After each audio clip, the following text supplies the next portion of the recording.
Hello, everyone. It's Philip Lee returning with another episode of Civil War Chat, and today is Wednesday, the 26th of October, 2022.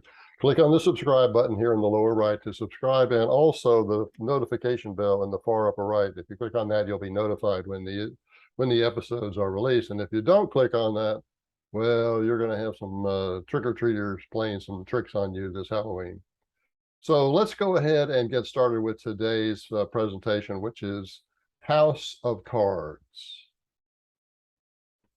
While modern American historians are unbending in their resolve to claim that slavery was the chief cause of the Civil War, even they generally agree that the South also objected to the increasing power of the central federal government.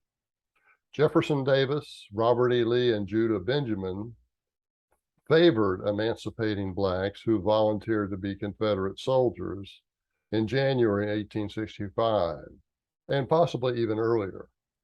But Davis took no action until Congress gave him the authority 2 months later. Once the applicable bill passed the Confederate Congress, he enacted black enlistments almost immediately.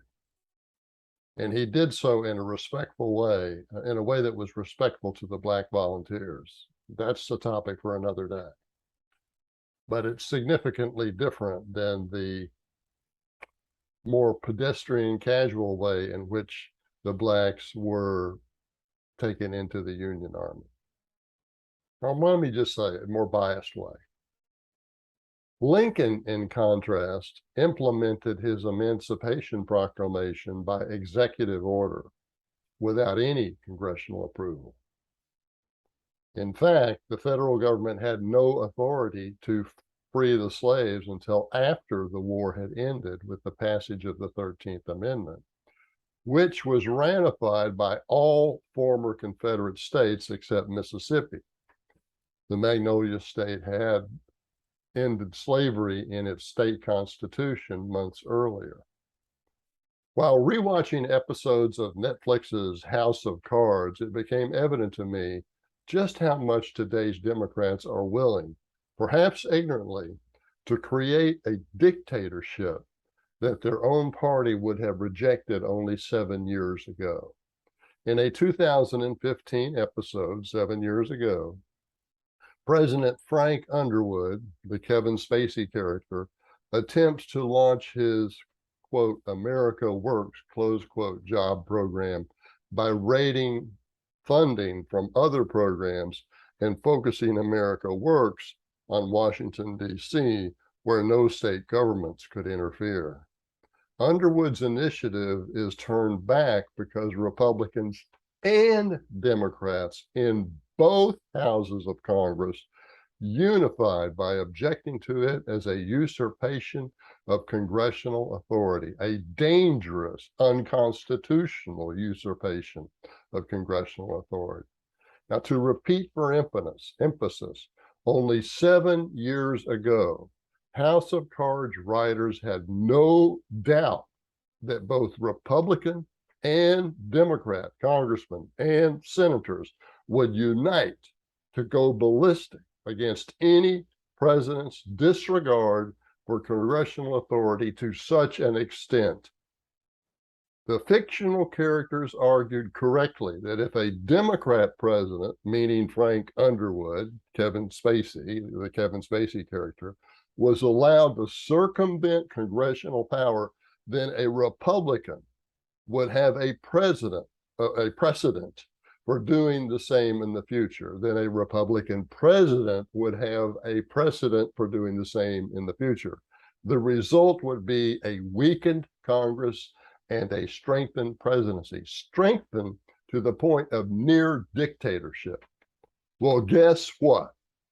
Joe Biden's executive order to forgive student loans is a far greater trespass than the America Works initiative in Netflix's House of Cards.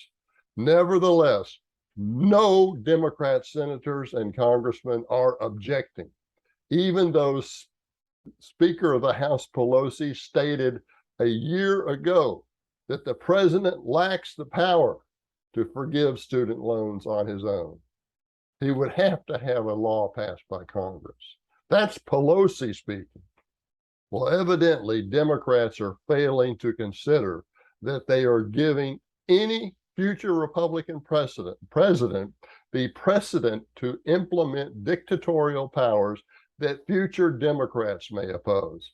While many of today's Democrats piously condemned an outdated Southern society that had slavery, they fail to realize that acquiescence to Biden's student loan forgiveness could be a significant step toward making the American president a dictator, thereby enslaving today's Americans, all of us.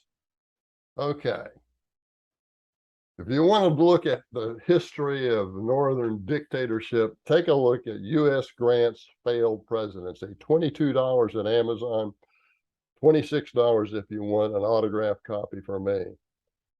Many people do not know that Grant came close to being the first three-term president decades before Franklin Roosevelt. He was on a path that could have led to dictatorship. He failed to get a third consecutive term, so he took a four-month around-the-world trip and came back to the United States in an attempt to get a third term after being gone just 4 years. He came close, but he did not get it. Look, get this book if you really want to know what Reconstruction was like and how this presidency of U.S. Grant's was probably the most corrupted that has ever existed in the United States until possibly the Biden administration. Okay, that's our show for today. Thanks for watching. I look forward to seeing you next time.